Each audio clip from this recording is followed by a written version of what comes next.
I need you to understand something before I tell you what happened at Mercy General. I need you to understand that I was nobody. Not a doctor, not a nurse practitioner, not even a paramedic with stories and scars. I was a patient care technician, a PCT, which is the hospital's polite way of saying I changed bedpans, recorded vitals every 4 hours, and mopped up whatever the night left behind. I worked the graveyard shift on the 4th floor, the medical surgical unit, because nobody else wanted it. 11 at night to 7 in the morning, 5 nights a week, $37,000 a year before taxes.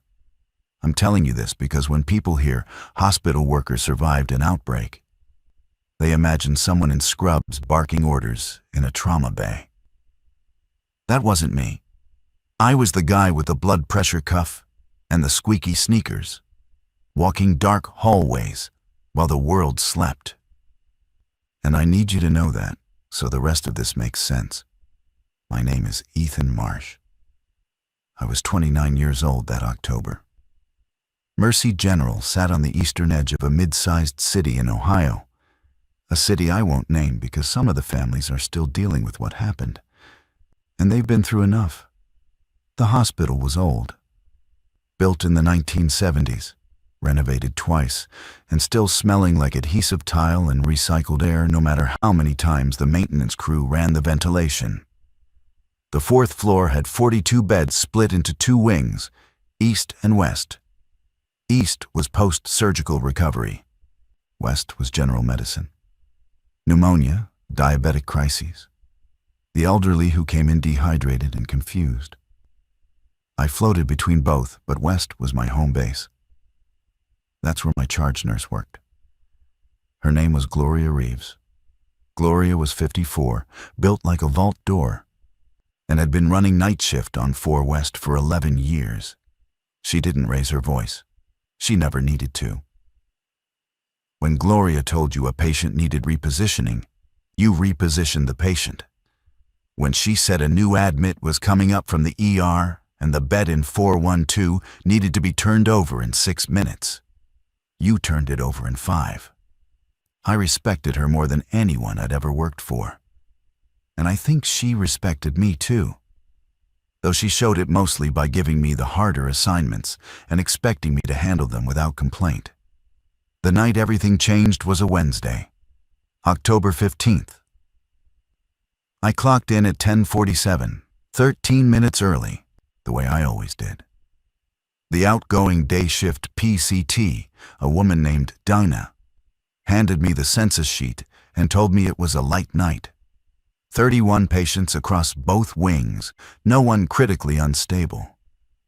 She said it almost apologetically, like she was handing me a boring novel. I told her boring was fine.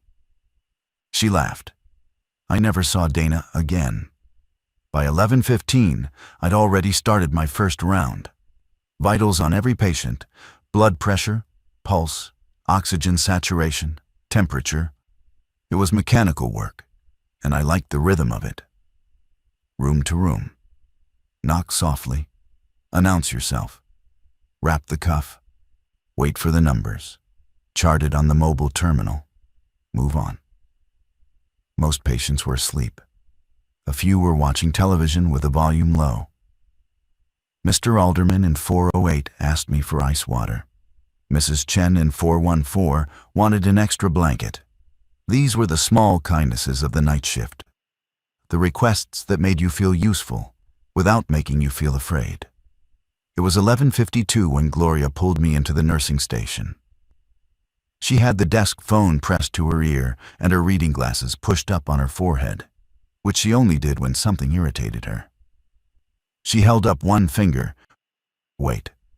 And I stood there while she listened. When she hung up, she looked at me with an expression I'd never seen on her face before. Not worry exactly, more like recalibration. ER's sending us 3 admits, she said, all at once. I asked what happened. A car accident, maybe. A house fire. They don't know, she said. Some kind of acute altered mental status. All three came in from the same neighborhood. Aggressive, febrile. ER stabilized them, but they want them off the floor. I asked her what aggressive meant. She didn't answer. She just handed me the admission paperwork and told me to prep rooms 420421 and 422. All three adjacent. West wing, end of the hall. That should have been my first warning. Subscribe to the channel for regular zombie stories and click the bell button. Become a member of our family too. I made the beds with military corners the way Gloria had taught me during my first week. Fresh linens, pillow barrier for the side rails, suction set up on the wall in case of vomiting. I put a pulse oximeter on each bedside table, logged into the 3 mobile terminals, and pre-charted the room numbers. The fluorescent lights at the end of the West Wing hallway had been flickering for 2 weeks. Maintenance kept saying they'd fix it. So the corridor leading to those rooms had a strobe quality that made the air feel unstable. I remember standing in 422 and staring out the window at the parking lot 4 stories below. Orange light from the sodium lamps. A single ambulance idling near the ER bay. Its lights off. Quiet. The elevator chimed at 12:20. I heard the gurney wheels before I saw them. That distinctive rattle of hospital transport beds rolling over the seam between elevator and hallway tile. 2 ER techs I didn't recognize pushed the first patient toward me. Behind them, a security guard named Terrence walked with his hand on his belt radio. I knew Terrence. He worked nights like me. He was calm, easygoing, usually cracking jokes about football. He wasn't cracking jokes now. The first patient was a woman, mid-40s, restrained at the wrists with soft ties, an IV running into her left arm. Her eyes were open, but they weren't tracking anything. They moved in slow, lateral sweeps, like a searchlight scanning fog. Her skin had a gray undertone beneath the brown, and her lips were dry and cracked in a way that suggested severe dehydration far beyond what a few hours of illness should produce. She was breathing through her mouth in short, shallow bursts. The ER tech told me her name was Patricia Voss. Temperature on arrival, 104.2. No known medical history. Found by neighbors wandering her front yard at 9 in the evening, nonverbal and unresponsive to commands. I helped transfer her to the bed in 420. When we shifted her from the gurney, her head turned toward me, and for a brief moment, her eyes locked onto mine. There was nothing behind them. Not confusion, not fear, just a vast, biological blankness, the look of a body running on something deeper than thought. My hands were steady. My chest wasn't. The second patient was a man named George Keeler, 61, same neighborhood, same presentation, fever, altered mental status, aggression. He had a bandage on his right forearm. The intake form said he'd bitten an ER nurse during triage. Bitten, not hit, not scratched. He'd sunk his teeth into her arm deeply enough to require sutures on the receiving end.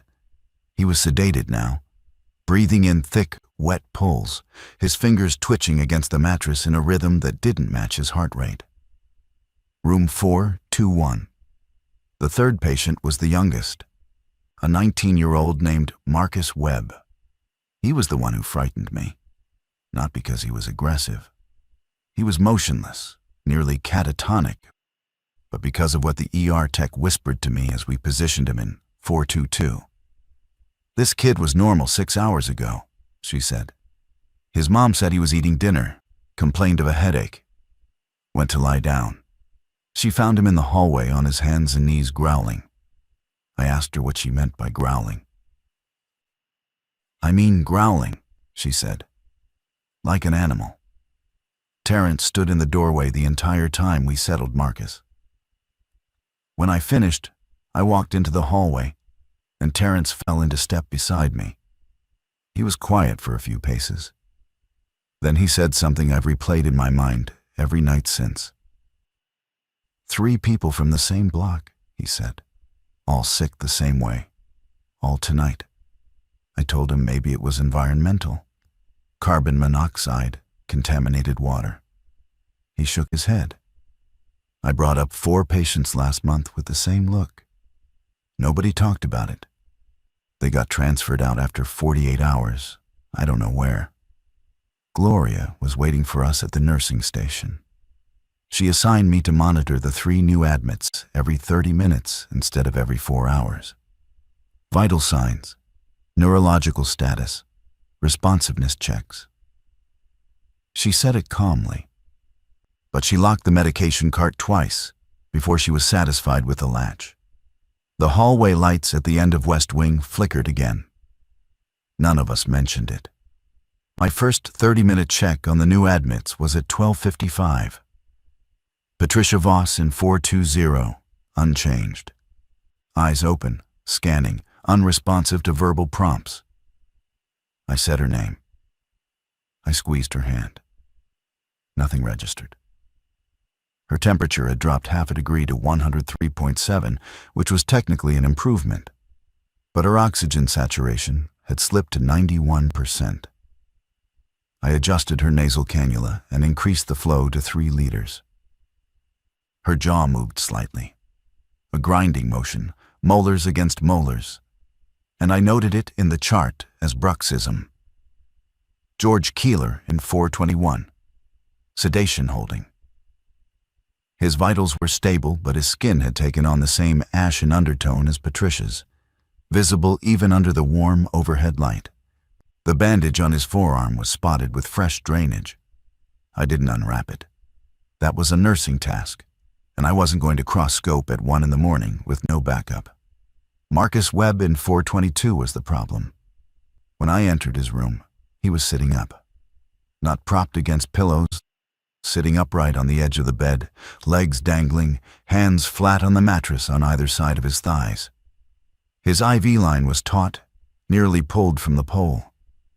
His head was tilted to the right at an angle that made my neck ache just looking at it. And his eyes, which had been vacant 20 minutes ago, were fixed on the doorway, on me. "Marcus," I said, "how are you feeling?" His mouth opened, closed, opened again. A sound came out that was between a word and a sigh, a wet exhalation that carried no language. His pupils were dilated so wide that his brown irises were barely visible. 2 black wells reflecting the ceiling light. I stepped closer. Protocol said to assess orientation. Ask the patient their name, the date, where they are. I asked Marcus if he knew his name. His head tilted further to the right. His fingers pressed into the mattress, and the tendons in his forearms surfaced like cables. He made the sound again, longer this time, rising in pitch, and I felt something fundamental in my body respond. Not my brain, something lower, something in the wiring between my spine and my legs that said leave. I pressed the call button on the wall behind his bed and stepped back into the hallway. Gloria answered from the station. I told her Marcus was awake, sitting up, nonverbal, behaving atypically. I used the clinical language because clinical language was safe. It kept walls between me and the thing I was actually feeling, which was a fear I couldn't name and couldn't justify. He was a patient, a sick teenager. There was nothing about a sick teenager sitting up in bed that warranted fear. Gloria came down the hall with Priya Kapoor, the other RN on shift. Priya was 32, sharp, quiet, the kind of nurse who never looked rushed even when she was drowning. They entered 422 together while I stood at the door. Gloria spoke to Marcus in her firm, steady voice. She told him he was in a hospital. She told him he was safe. She asked him to lie back down. Marcus stood up. The IV ripped from his hand and a thin line of blood traced down his wrist onto the floor. He didn't flinch. He didn't look at the blood. He looked at Gloria with those swollen black eyes, and his jaw began the same grinding motion I'd documented on Patricia. His chest heaved once, twice, and a sound came from deep in his torso. Not a growl exactly, but a vibration, a resonance, as if something inside him was testing the structure of his ribs. Priya stepped between Gloria and the patient. "Marcus, I need you to sit back down," she said. Calm, professional, controlled. Her hand found the personal alarm clipped to her scrub top. He sat down, just like that. His legs folded, and he dropped onto the edge of the mattress, head tilting to the right again, eyes tracking Priya's face with an attention that had nothing to do with comprehension. Gloria exhaled through her nose. Priya reinserted a peripheral IV with hands that did not shake. I resecured his wrist restraints at Gloria's instruction. We left the room together. In the hallway, Priya looked at me and said 5 words. "That is not a patient." I didn't ask what she meant. I didn't need to. By 2 in the morning, the 4th floor had taken on a frequency I'd never experienced. Not louder. The opposite. The usual ambient noise of a hospital night shift. The IV pump alarms, the distant ring of call lights, the shuffle of respiratory therapists doing their rounds, had thinned to almost nothing. It was as if the building itself was holding its breath. Gloria had closed the double doors separating the west wing from the main corridor and posted a sign, "Restricted access, nursing staff only." She didn't have the authority to do that. She did it anyway. I was at the nursing station entering vitals when the ER called again. Gloria took it. I watched her face while she listened. And this time, I could read the expression clearly. It was the look of someone receiving confirmation of something they'd already suspected and hoped they were wrong about. 7 more, she said after she hung up. 7 more patients from the same zip code. ER is at capacity. They want to send 4 of them up to us. Priya set down her medication scanner. "We don't have the staffing for this." "I know." "Gloria, we have 2 nurses and 1 tech on a 42-bed unit, and you want to add 4 acute altered mental status patients with no diagnosis and no treatment protocol." "I don't want anything," Gloria said. "I'm telling you what's coming." I asked if anyone had called the nursing supervisor. Gloria said she had. Twice. The supervisor, a woman named Kathleen who worked out of an office on the 2nd floor, told Gloria to accept the patients and document her concerns. That was the hospital's answer to everything. Document your concerns. As if paperwork could build a wall between you and what was coming through the elevator doors. The 4 new patients arrived at 2:40. 3 women and 1 man, ages ranging from 26 to 70. Same presentation. Fever. Altered mental status. Nonverbal. That ashen skin coloring that looked like someone had dialed down the saturation on a photograph of a living person. I helped the transport team move them into rooms 416, 417, 418, and 419, filling the back half of the west wing with a row of occupied rooms that now stretched unbroken from 416 to 422. 7 patients with the same unknown condition lined up like specimens in a corridor with bad lighting. 1 detail separated the new arrivals from the first 3. 2 of them had bite marks. The 26-year-old woman in 416. Her intake form said Danielle Ortiz had a wound on her left shoulder, partially cleaned and dressed in the ER. The 70-year-old man in 419, Raymond Coe, had a bite on his right calf that had bled through 2 layers of gauze. I saw the wounds when I helped transfer them. They weren't neat. The tissue was torn in arcs, consistent with human dentition. But the force behind them was extraordinary. These weren't defensive injuries. These were the marks of something that had clamped down, and pulled. I found Terrence in the stairwell during a gap between tasks. He was sitting on the steps between the third and fourth floors, his radio turned down low. He told me security had been briefed by the ER charge nurse. Something was happening in a residential neighborhood about 6 miles from the hospital. Police had responded to multiple disturbance calls starting around 8 in the evening. The initial reports described individuals behaving erratically, walking into traffic, breaking windows, entering other people's homes without speaking. By 10 o'clock, the calls shifted. People were being attacked, bitten. The police were treating it as a mass intoxication event. Contaminated drugs, maybe, or a chemical spill. But nobody's found a source, Terrence said. No drugs, no chemical, no common link except the neighborhood. I asked him if he was scared. He looked at me like I'd asked if water was wet. Man, I've got a 9-year-old daughter at home 6 blocks from that neighborhood. He stood up. I'm not leaving this building until I know what's walking into it. We went back to the 4th floor together. The double doors to West Wing were still closed. Behind them, I could hear the grinding. Jaw against jaw, molar against molar. 7 rooms, all at once. At 3:15, Marcus Webb removed his restraints. I don't mean he struggled against them until the fabric loosened. I mean the soft ties, rated to hold a 200-pound patient in acute agitation, were on his wrists at 3:10 when Priya checked him, and at 3:15, when the bed alarm triggered, they were off. Not untied, torn. The fabric was ripped along the seam, which required a tensile force that no 19-year-old with a 101-degree fever should have been able to generate from a supine wrist position.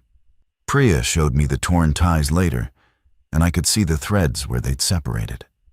Not frayed the way fabric wears down, but snapped clean, the way rope breaks under a sudden load. Marcus was standing in the center of his room when we reached the doorway. The overhead light was off. He'd pulled the cord, and the only illumination came from the hallway behind us and the amber glow of the parking lot through the window. He was facing the wall, not the door, the wall. His arms hung at his sides, fingers curled slightly inward, and his breathing was audible from 10 feet away. Deep, slow, rattling inhalations, followed by exhalations that carried that same vibrating resonance I'd heard earlier. His head turned toward us when Gloria spoke his name, and it turned too far. Not supernaturally, not like a movie, but past the range of comfortable rotation. His chin almost reaching his shoulder, the tendons in his neck standing out like bridge cables under the skin. Gloria told me to stay at the door. She told Priya to call Terrence. She entered the room alone. I will carry the next 40 seconds for the rest of my life. Gloria walked toward Marcus with her hands visible, palms out, speaking in a low, continuous tone. She told him she was going to help him back to bed. She told him his mother had been contacted and was on her way. She told him he was safe. Marcus watched her approach with those black well eyes, his jaw working in that slow, grinding rhythm. And when she was 4 feet from him, his posture changed. It was subtle, a lowering of his center of gravity, a slight forward lean, a redistribution of weight from heels to the balls of his feet. And I recognized it because I'd played football in high school, and that shift was something your body learned before contact, before collision. Gloria, I said, stop. She stopped. Not because she recognized the danger. I think she did already, on some level, but because the tone of my voice was one she'd never heard from me, and it carried enough alarm to override her forward motion. Marcus lunged. Not at Gloria, at the wall. He drove his forehead into the drywall with a force that cracked the surface in a starburst pattern around the impact point. Then he did it again, and again. 3 impacts in rapid succession, each one producing a sound like a mallet striking wet clay. When he pulled back, his forehead was split open above the left eyebrow, and blood ran in a sheet down the side of his face, into his eye, across his cheek. He didn't wipe it. He didn't react to it. He turned to face us, and his mouth opened wide. Wider than speech, wider than a yawn. And the sound that came out of him filled the room the way water fills a container, pressing into every corner. It wasn't a scream. It wasn't a growl. It was a signal, a broadcast. If you haven't subscribed yet, subscribe now. From down the hallway, behind the closed doors of 6 other rooms, I heard the response. 6 voices answering in the same frequency, the same vibrating tone, rising in unison through the walls and the doors and the ceiling tiles, until the entire West Wing hummed with it. Gloria moved faster than I'd ever seen her move. She was out of that room and pulling the door shut before I'd processed what was happening. Priya arrived with Terrence 15 seconds later. We stood in the hallway, the 4 of us, and listened to the sound build behind 7 closed doors. "Lock the wing," Gloria said. Terrence looked at her. "I can't lock patient rooms from outside." "Then block them." We used the meal carts. It was the only option available to us at 3:30 in the morning on a hospital floor designed to keep patients in, not locked away. Terrence and I wheeled 2 dietary carts from the kitchenette at the end of the hall, heavy stainless steel units on rubber wheels, and positioned one across the corridor at the junction between the last occupied room and the rest of the wing. It wouldn't hold against sustained force. We knew that. But it created a checkpoint, a visible boundary. And in those early hours, the psychology of a boundary mattered as much as its physics. Gloria called the nursing supervisor again. This time, Kathleen came up. She was a thin woman with reading glasses on a chain around her neck, and the particular look of someone who had managed night shifts for 20 years and believed she had encountered every possible scenario. She walked through the double doors, stopped when she heard the sound coming from the West Wing, and for 3 full seconds, she said nothing. "What is that?" she asked. 7 patients, Gloria said, all admitted with the same undiagnosed condition. 1 has self-harmed. 2 have shown aggressive posturing. They appear to be communicating vocally. Kathleen processed this the way administrators process information, through the lens of liability and protocol. She asked if the patients had been medicated. Priya said 2 had received sedation in the ER that was now wearing off, and the attending physician on call had not responded to 3 pages.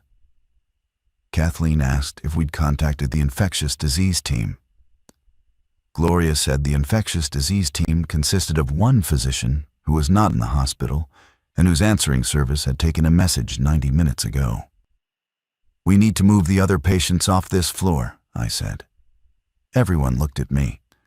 PCTs don't typically contribute to clinical decision-making. I was aware of the hierarchy I was breaking.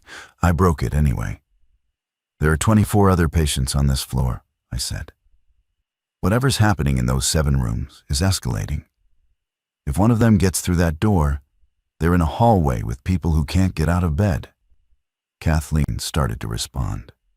I could see the administrative reflex forming, the instinct to assert authority and contain the suggestion within proper channels. But Gloria cut her off. "He's right," she said. "We need to clear the East Wing first. Move the stable patients to the 3rd floor. I'll call the house supervisor for bed assignments." For the next 40 minutes, the 4th floor became an evacuation corridor. Priya and I moved patients. Some could walk with assistance, others needed wheelchairs. 2 required full bed transfers with portable monitors. I explained to each of them, in the calmest voice I could produce, that we were relocating them due to a maintenance issue on the floor. Most of them accepted this without question. The elderly patients were confused but compliant. A middle-aged man recovering from gallbladder surgery demanded to speak to his doctor. I told him his doctor would be contacted and kept moving. Terrence managed the elevator, running patients down to 3 in groups, while the third-floor staff scrambled to accommodate the influx. During one of the elevator runs, I stood alone in the East Wing corridor and listened. The sound from the West Wing had changed. The unified humming had fractured into individual voices, distinct tonal patterns emerging from each room, overlapping and diverging in patterns that sounded almost conversational, as if they were coordinating. By 4:15, we had cleared 16 of the 24 non-affected patients. 8 remained, those too medically fragile to move without physician orders.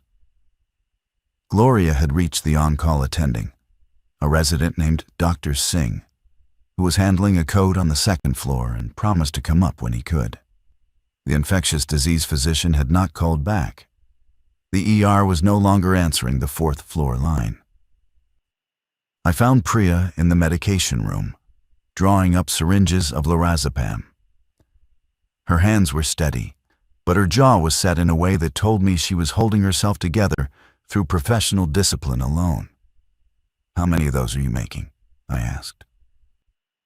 7, she said. 1 for each room. "And if 7 isn't enough?" She capped the last syringe and didn't answer. Dr. Singh arrived at 4:32. I know the exact time because I was charting a patient transfer when the elevator opened and he stepped out, still wearing gloves from the code downstairs. He was young, maybe 30, with the wired, over-caffeinated look of a second-year resident nearing the end of a 30-hour shift. Gloria intercepted him at the nursing station and gave him a clinical summary in under 2 minutes. 7 patients, same geographic origin, same symptom cluster, escalating behavioral changes, no diagnosis, no response from infectious disease or hospital administration beyond the instruction to document and manage. Dr. Singh listened. Then he asked to see the patients. I walked with him to the West Wing. Terrence came too, positioning himself slightly ahead of us, his hand resting on the heavy flashlight he carried on his belt.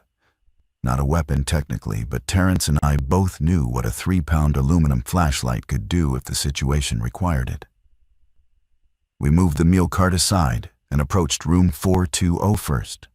Patricia Voss. Through the narrow window in the door, we could see her. She was no longer in bed. She was standing in the far corner of the room, facing the wall, her hospital gown hanging loose on her frame. Her posture was identical to what Marcus had displayed, that same forward lean, that weight on the balls of the feet distribution. Dr. Singh watched her for 10 seconds, then moved to the next door. George Keeler, same position, same posture, facing the opposite wall of his room. Room after room. Danielle Ortiz, Raymond Coe, the other 3 patients whose names I'd charted but who hadn't yet become individuals to me in the chaos of the night. All standing, all facing walls, all silent now, the humming and the grinding replaced by a stillness that was somehow worse, except Marcus Webb. When we reached 422, the window showed an empty bed, an empty room.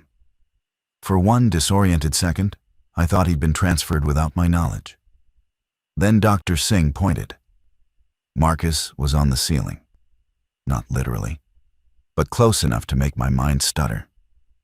He had wedged himself into the upper corner of the room where 2 walls met the ceiling, his back pressed against one wall, his feet braced against the other, his hands flat against the ceiling tiles. He was holding himself there through friction and muscular force alone, his body suspended 7 feet above the floor, his face angled downward toward the door. Toward us. Dr. Singh stepped back. That's not possible with his recorded body mass and temperature. It's happening, I said. He pulled out his phone and started to make a call. I don't know who he was calling. The chief medical officer, maybe, or the health department. It didn't matter. At 4:41, the power went out. Not a flicker, not a brownout. A full, instantaneous blackout that swallowed the fourth floor in darkness, so complete that my own hand disappeared in front of my face. The emergency generators kicked in within seconds. They were required to, by code, and the red emergency lighting activated along the baseboards, casting the hallway in a low, arterial glow that turned every surface the color of old blood. In that darkness, in those 3 or 4 seconds between the blackout and the backup power, I heard the doors open. Not one door, multiple doors. The pneumatic seals on hospital room doors are designed to prevent them from slamming, but they can be forced open from inside with sufficient leverage applied to the handle. In the blackout, with the electronic monitoring systems momentarily offline, the magnetic door position sensors lost power. The alarms that should have sounded when a patient left their room were silent. When the red lights came on, the hallway was not empty. Patricia Voss stood 6 feet from Dr. Singh. Her head was tilted at that wrong angle. Her mouth was open. Her fingers were curled into shapes that had nothing to do with human expression and everything to do with function. With gripping, with tearing, with holding something that struggled. Dr. Singh didn't run. I wish he had. He raised his hands in the universal gesture of calm. Patricia, I need you to... She closed the distance in 2 steps and put her teeth into his raised forearm. The sound was immediate and wet, and it did something to the air in that hallway that made everything after it feel like a different world. Dr. Singh screamed a short, sharp vocalization that broke into a gasp as Patricia's jaw clamped down and her head twisted. Terrence moved before I did. He brought the flashlight down on Patricia's shoulder. Not her head, her shoulder, because even in that moment, Terrence was trying to separate without destroying. And the impact knocked her sideways. Her teeth left Dr. Singh's arm with a sound I will not describe, and she hit the wall, staggered, and found her footing in less than a second. Move, Terrence shouted, and I grabbed Dr. Singh by the back of his scrub top and pulled him toward the double doors. He was clutching his arm against his chest, blood running between his fingers in dark lines under the red emergency lighting. Behind us, I heard more doors, the distinctive click and hiss of hospital room handles being depressed and pneumatic closers being overpowered. Priya appeared at the double doors and held them open as we crashed through. Terrence came last, backing through the doorway with his flashlight raised, and together we shoved the doors closed. There was no lock. These were fire-rated corridor doors designed to close automatically during an alarm, not to barricade against people. Priya and I held them, while Terrence dragged a medication cart against the seam. Through the narrow windows in the doors, we could see them, not all 7, 5 that I could count, standing in the corridor under the red lights, arranged in a loose formation that had no clinical explanation. They weren't wandering. They weren't confused. They were oriented toward the doors, toward us, and they were still. They're watching, Priya said. Her voice was steady, but her breathing was not. Gloria took charge of Dr. Singh. She sat him on the floor behind the nursing station counter and examined his arm. The bite had penetrated deep into the extensor muscles of his forearm. She applied direct pressure with a stack of gauze pads and wrapped it tight with an ace bandage. Dr. Singh was conscious, lucid, and shaking. I need to call this in, he said. This is a public health emergency. This isn't a psych hold. These people are... I know, Gloria said. Phone lines are down. Cell service is intermittent. I've been trying to reach the operator for 10 minutes. I checked my own phone. 1 bar of signal flickering. I sent a text to 911. Something I'd learned you could do in low signal situations. describing our location and the situation in the most concise language I could manage. I had no way to know if it went through. The remaining patients on our floor, the 8 who were too fragile to move, were all in the East Wing, on the other side of the nursing station from the barricaded West Wing doors. That geography was the only thing keeping them alive. But the 4th floor was not a sealed environment. It connected to the rest of the hospital through 2 stairwells and 1 elevator bank. If the patients in the West Wing found an alternative route, a fire exit, a service corridor, they could reach the stairwells and move to other floors. Terrence voiced this thought before I did. "We're not just protecting this floor," he said. "There's a whole hospital underneath us." There were approximately 300 patients in Mercy General that night, plus night shift staff, plus visitors who'd fallen asleep in waiting rooms, plus security, housekeeping, kitchen, and maintenance crews. If what had happened in the West Wing spread, through bites, through whatever vector was carrying this, the building would become something I didn't have a word for yet. Gloria stood up from Dr. Singh and looked at each of us in turn. Me, Priya, Terrence. 4 people standing in a nursing station under emergency lighting, listening to the silence of 5 figures standing motionless behind a barricaded door. "Ethan," she said, "go to the East Wing, check every patient, lock every door you can. Don't open any door without knocking first and confirming a verbal response." I went. My sneakers squeaked on the tile, and the sound had never felt so loud. The East Wing was a different universe. The emergency lighting gave everything the same red cast.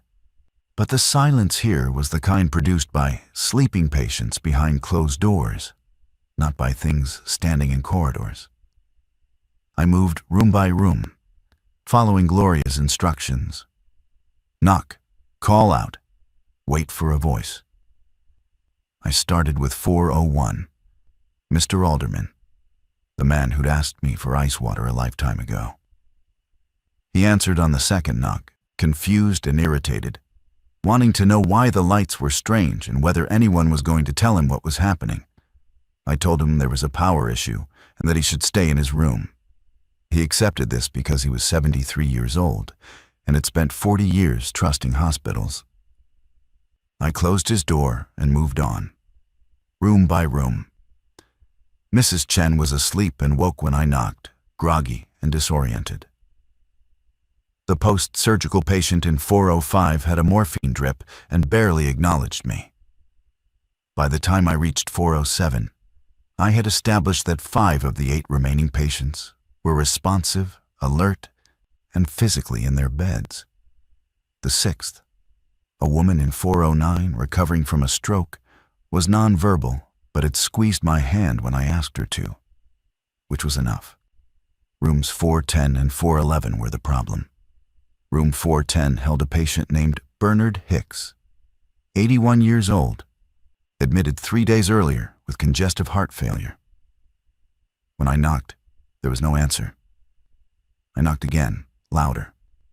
Nothing. Through the door's window, the red light showed his bed occupied, a shape under the blankets, motionless. He could have been sleeping deeply. He could have been dead. Cardiac patients on the 4th floor sometimes were, by morning. I opened the door slowly. Bernard was in bed. His eyes were open, his head turned toward me with the measured, mechanical quality I now recognized instantly. That lateral sweep, that predatory tracking. His mouth was moving in the grinding pattern. His skin, beneath the red light, had that ashen film. I closed the door.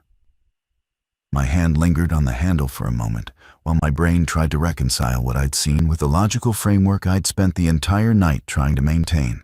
Bernard Hicks had been a stable cardiac patient 12 hours ago.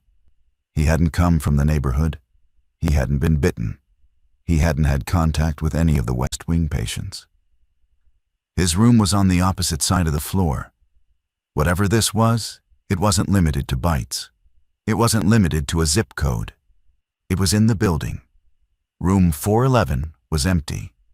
The bed was unmade, the IV pole knocked to the floor, and the window, a fourth-story window with a safety latch that should have prevented it from opening more than 4 inches, was wide open. Cold October air poured through the gap. I crossed the room and looked out. The safety latch had been ripped from its housing, metal screws torn from the aluminum frame.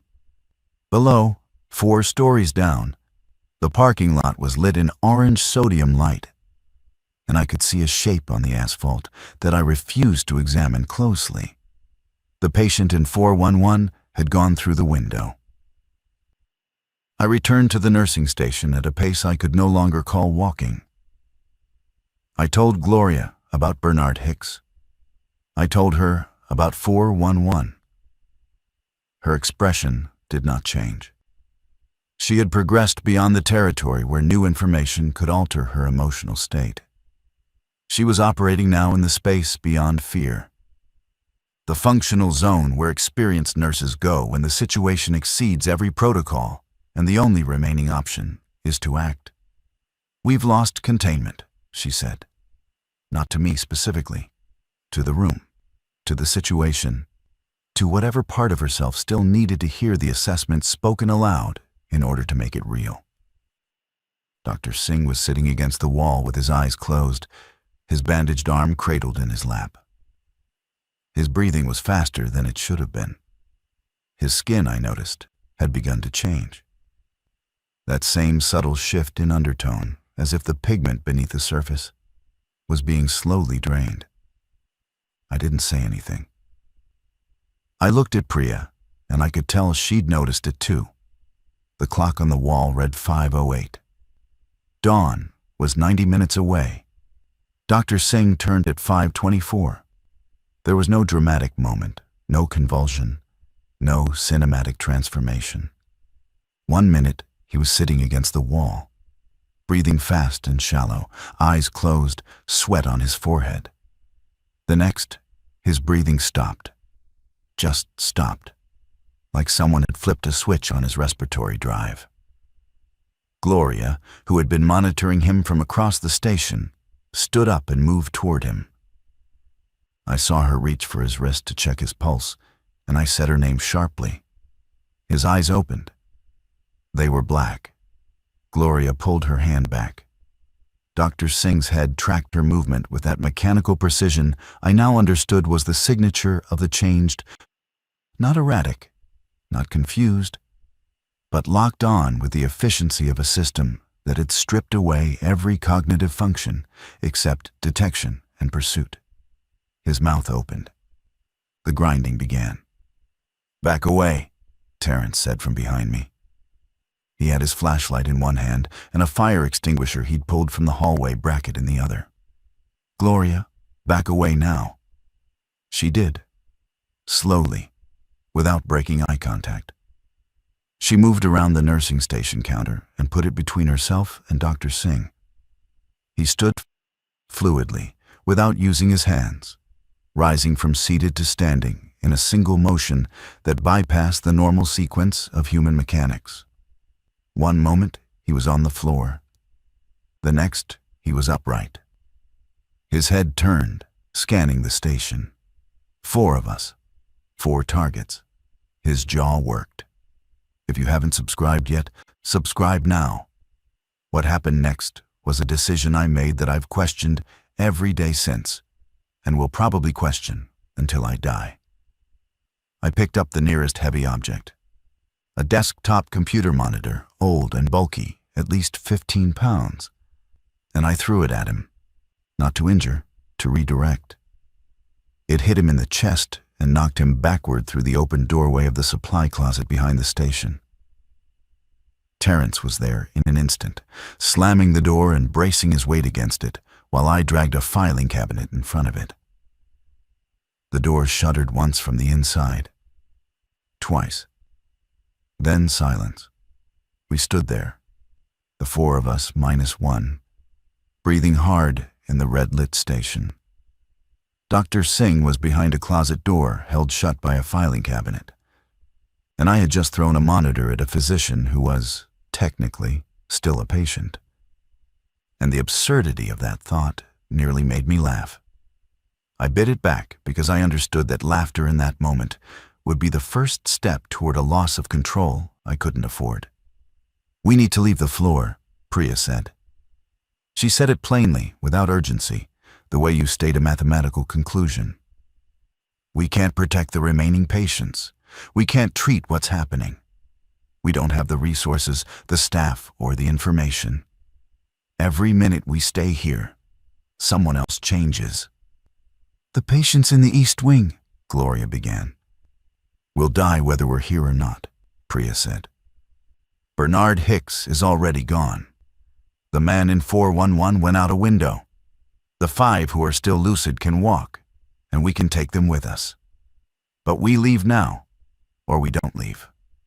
I watched Gloria absorb this. I watched the weight of it settle on her shoulders, the weight of a career built on the principle that you do not abandon patients, that the floor is your responsibility, that the people in those beds are in your care, and you do not leave until the next shift arrives and takes the handoff. She was being asked to betray every professional instinct she'd honed over 3 decades of nursing. She looked at the barricaded West Wing doors, at the supply closet where Dr. Singh was silent, at the corridor leading to the East Wing where 5 frightened patients waited in the red dark. "Get them up," she said. "Anyone who can move. Wheelchairs for Mrs. Chen and the man in 405. Terrence, clear the stairwell to the 2nd floor. Priya, grab the emergency med kit and anything you can carry. Ethan." "Yeah. You're the strongest one here. You're going last." I didn't argue. She was right. And being last meant being between whatever was behind us and everyone moving ahead. Getting 5 patients out of their rooms and into the corridor took 11 minutes. It should have taken 4. But Mrs. Chen couldn't find her glasses and refused to leave without them. And the gallbladder patient in 405? His name was Derek Voss, no relation to Patricia. Had to be disconnected from his IV pump and transitioned to a gravity drip on a portable pole that I carried one-handed while steering his wheelchair with the other. Mr. Alderman walked on his own, gripping his IV pole like a hiking stick, his face set in the expression of a man who didn't understand what was happening, but understood it was serious. The 2 remaining patients, a young woman named Crystal who'd been admitted for a kidney infection, and a diabetic man in his 50s named Howard, walked under their own power, holding onto each other's arms like passengers on a ship that had begun to list. Terrence scouted the stairwell and reported it clear. The stairs descended to the 3rd floor, the 2nd, the 1st, and the basement. Our plan, such as it was to reach the 2nd floor, which connected via a sky bridge to the adjacent medical office building. The office building was empty at night and had ground-level exits on the far side. If we could get across the sky bridge, we could get out of Mercy General entirely. We moved in a column. Terrence at the front, then the patients, then Gloria and Priya, then me walking backward every few steps to watch the corridor behind us. The stairwell door was heavy and fireproof, and it closed behind us with a sound like a vault ceiling. The stairs were concrete, painted gray, lit by the same red emergency fixtures. Our footsteps echoed in the vertical shaft. Derek's wheelchair bumped against each step as Terrence and I lowered it, 1 tread at a time, and Derek gripped the armrests and didn't make a sound. Between the 4th floor and the 3rd, I heard something above us. A door opening. The 4th floor stairwell entrance, which we'd just passed through and which I had closed but could not lock. I didn't say anything. I moved faster. We reached the 3rd floor landing. Terrence tried the door. It was locked, keyed entry from the stairwell side, a security feature designed to prevent unauthorized access between floors. He swiped his badge. The light turned green. He opened it and looked through. The third-floor corridor was dark and quiet. The emergency lighting was on, but there was no movement, no sound. We'd sent 16 patients down here from our floor just 2 hours earlier, and the third-floor staff had presumably absorbed them into their unit. But the nursing station was empty. The hallways were empty. The call lights above several doors were blinking. Patients pressing their buttons with no one to answer. "Where is everyone?" Gloria whispered. Terrence moved forward. We followed, the whole group sliding through the third-floor corridor like a school of fish navigating open water. I kept looking behind us. The stairwell door swung shut on its pneumatic closer with agonizing slowness. And in the diminishing gap, I saw a shadow descend the stairs from the 4th floor. Moving fast, not running. Moving with that fluid, mechanical efficiency that had nothing to do with human locomotion. "Keep going," I said. "Don't stop." The sky bridge was accessed through a corridor on the 2nd floor, not the 3rd. We needed to go down one more level. Terrence found the next stairwell entrance on the far end of the 3rd floor, and we pushed through it, lowering the wheelchair again, step by step. While above us, the 3rd floor door opened, and something entered the stairwell. I could hear it, not footsteps. Footsteps imply a rhythm, a bipedal alternation. This was a continuous sound, like fabric dragging over concrete, punctuated by the tap of fingers on metal handrails. It was descending. It was faster than we were. "Terrence," I said. "We need to go now." He kicked open the 2nd floor door without swiping his badge, breaking the latch. We poured through it. Patients, chairs, poles, all of us. Into the 2nd floor corridor, and I slammed the door and drove Derek's wheelchair against it. The handle depressed from the other side. Once, it held. The 2nd floor of Mercy General housed administrative offices, a small chapel, the cafeteria, and the entrance to the sky bridge. Under normal conditions, at 5:45 in the morning, there would have been early arriving administrative staff, cafeteria workers setting up the breakfast line, maybe a chaplain preparing for morning rounds. That night, there was no one. The offices were locked and dark. The cafeteria was empty, its stainless steel serving line reflecting the red emergency lights like a row of surgical instruments. The silence had a texture. Dense, cellular, as if the air itself had thickened in the absence of human activity. We moved through the main corridor toward the sky bridge entrance, which was at the southeast corner of the building, past the cafeteria and through a set of glass doors.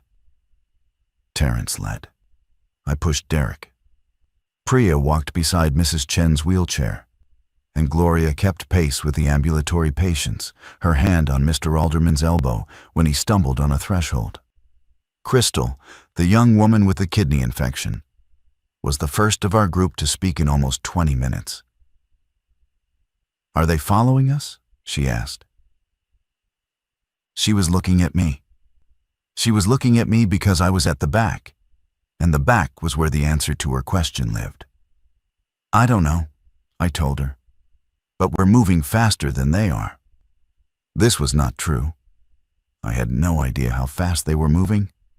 I said it because she was 24 years old and sick and walking through a dark hospital in bare feet with an IV port taped to the back of her hand. And she deserved a sentence that let her take one more step. The glass doors to the sky bridge were ahead. Terrence reached them and pushed. They didn't move. He pushed harder. He examined the latch, ran his badge over the reader on the adjacent wall. The light blinked red. He tried again. Red. "It's locked down," he said. "Badge access has been revoked." Gloria moved to the intercom panel beside the door. She pressed the button and spoke clearly. "This is Gloria Reeves, charge nurse, 4th floor medical surgical. We have patients in the 2nd floor corridor. We need the sky bridge unlocked. Please respond.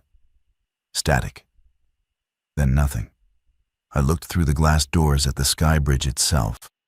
A 50-foot enclosed corridor, well lit, connecting Mercy General to the office building.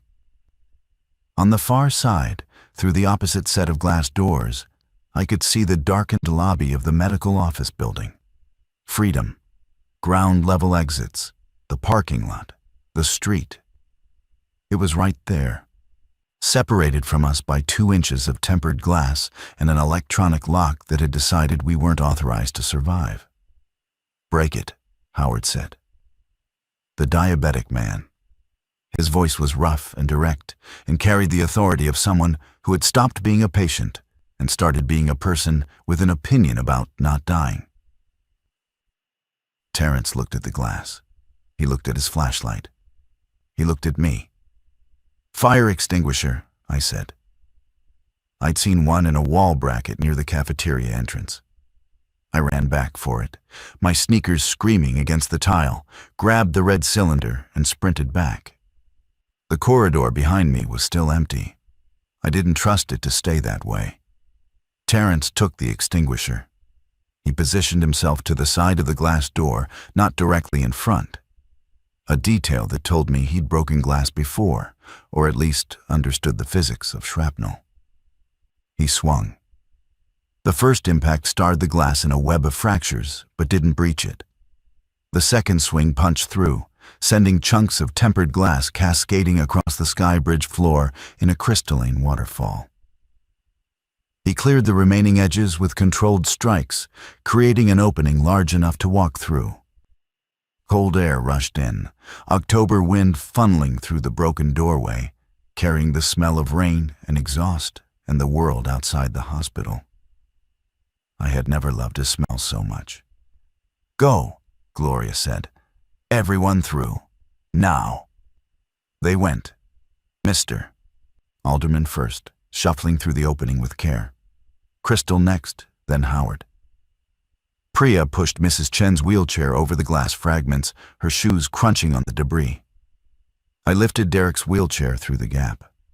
Behind me, deep in the second-floor corridor, something moved in the red light. I didn't look back. I had spent the entire night looking back, checking corridors, watching doors, scanning for movement in the dark geometry of that hospital. And in that moment, crossing the threshold of the broken sky bridge door, I made the decision to stop looking back and start looking forward. It was not bravery. It was the understanding that whatever was behind me would arrive at the same speed, whether I watched it or not. And the 5 patients ahead of me needed my hands more than my eyes needed confirmation of what was coming. The sky bridge was cold and bright. The overhead fluorescents here were on a separate circuit from the hospital's main power grid, and they blazed with a white intensity that felt almost violent after hours under red emergency lighting. Our group moved across the 50-foot span in a ragged line, footsteps and wheelchair wheels crunching over scattered glass.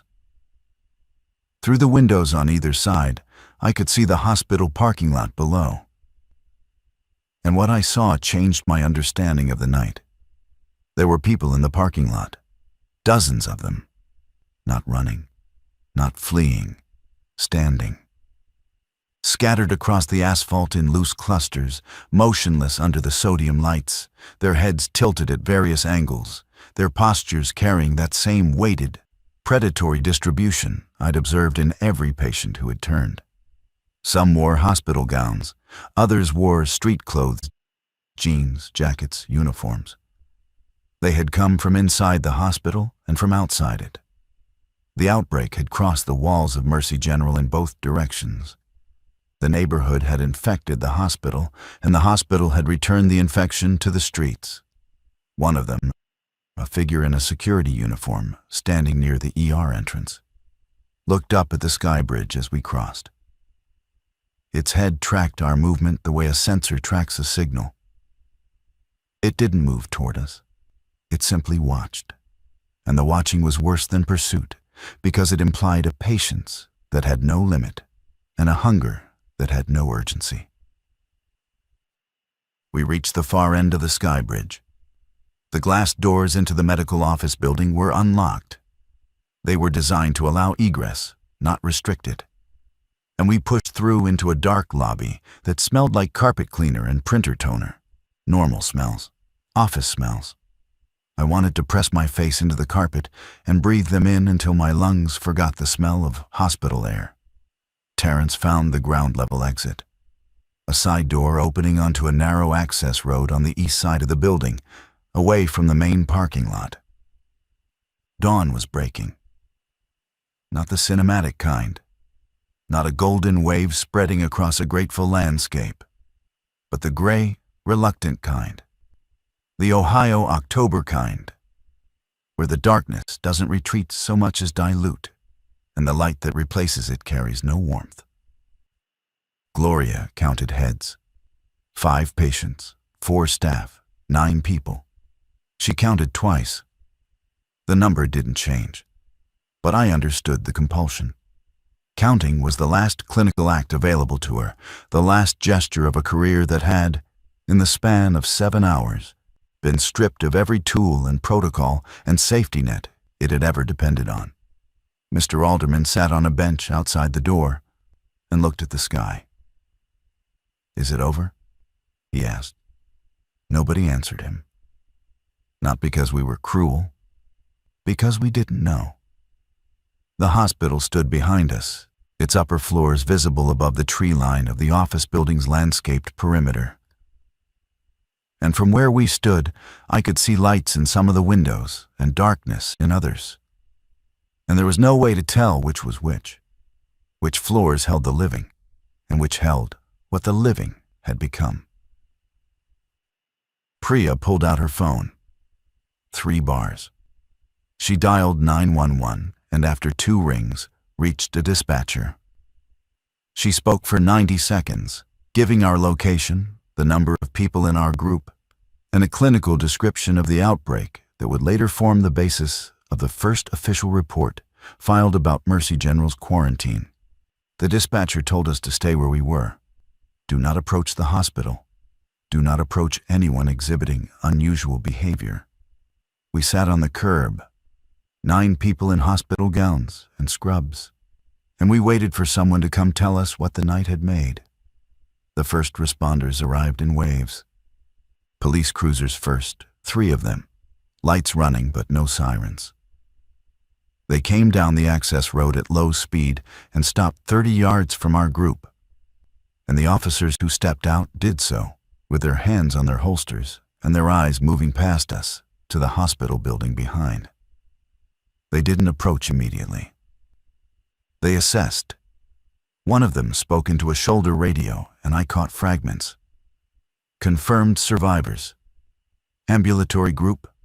Requesting hazmat and CDC. When they finally reached us, the questions came in a rapid, structured sequence that I recognized as triage. Not medical triage, but informational. How long had we been inside? How many infected had we observed? Had any of us been bitten? That last question was directed at each of us individually, and when it was asked, the officer's hand tightened on his holster by a fraction that he probably didn't realize was visible. I thought of Dr. Singh. I thought of the bite on his forearm and the hour it took for the change to consume him. I told them everything.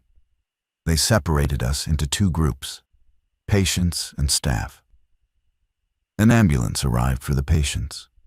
Mr. Alderman, Mrs. Chen, Derek, Crystal, Howard. And they were loaded with the quiet efficiency of a system that had, despite everything, not yet collapsed. I watched Mr. Alderman disappear into the back of the ambulance, and he raised a hand to me through the rear window. A wave, a thank you, a goodbye. I raised my hand back. The 4 of us, Gloria, Priya, Terrence, and me, were taken to a staging area that had been set up in the parking lot of a hardware store 3 blocks from the hospital. There were tents, folding tables, people in uniforms I didn't recognize, federal maybe, or state health department. We were each given a thermal blanket, a bottle of water, and a form to fill out that asked for our personal information, our role at the hospital, and a timeline of events as we remembered them. I filled out the form with a pen that someone handed me, and my handwriting was legible, which surprised me, because my hands had been shaking since the sky bridge, and I'd expected the words to come out in the jagged script of adrenaline. A woman in a dark jacket with a CDC lanyard interviewed me at 7:45 in the morning.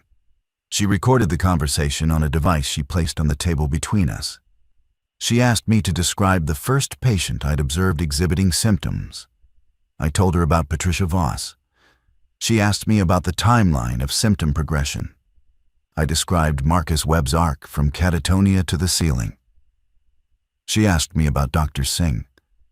I told her about the bite, the fever, the change, the black eyes, the supply closet. She asked how long, from bite to behavioral change. I said approximately 50 minutes. She wrote something on her notepad, underlined it, looked at me. Did you observe any of the affected individuals consume food or water after symptom onset? I said no. Did any of them exhibit recognition of individuals they would have known prior to onset? Family, co-workers, friends? I thought about Patricia Voss standing in front of Dr. Singh with her mouth open and no recognition in her eyes. I said no. Did they communicate with each other? I told her about the sound, the humming, the way it rose in 7 rooms simultaneously, the way it fractured into individual tones that overlapped like voices in a conversation without language. She stopped writing. She looked at me for a long moment. Then she said, "Thank you, Mr. Marsh. You'll be held here for observation for 24 hours. Standard precaution. You'll be given food and a place to rest." She started to stand. I stopped her. "The neighborhood," I said. "The one where the patients came from. What happened there?" She hesitated. Then she sat back down and spoke quietly. "The neighborhood has been evacuated. 12 blocks. The perimeter is being maintained by the National Guard." "How many people?" "We don't have a confirmed number yet." "How many?" She folded her hands. "The initial estimate is between 300 and 400 affected individuals. The number is climbing. They held me for 72 hours, not 24. Blood draws every 6 hours. Temperature checks, cognitive assessments. They watched me the way you watch a fuse, patiently from a distance, waiting to see if it catches. It didn't. I was clean. Whatever vector carried the change, it hadn't found me. Gloria was released the same day I was. We stood in the hardware store parking lot in borrowed clothes and watched a military helicopter circle Mercy General from a distance we were no longer permitted to close. She didn't say anything for a long time. Then she said, "I left patients on that floor." I told her she saved 5. "I left patients on that floor," she said again. And I understood that no number I could offer would cancel the ones she was carrying. I don't work in hospitals anymore. I stock shelves at a home improvement store 30 miles from the city I won't name. The pay is worse. The work is simple. The building has 14 exits, and I know where every single one of them is. Some nights, when the store is empty and the fluorescent lights hum above the aisles, I hear it. That frequency, that signal. I check the exits, I count the doors. I never stop counting. Let us know in the comments how you like the stories. Subscribe to the channel to listen to stories regularly and click the bell button. Thank you.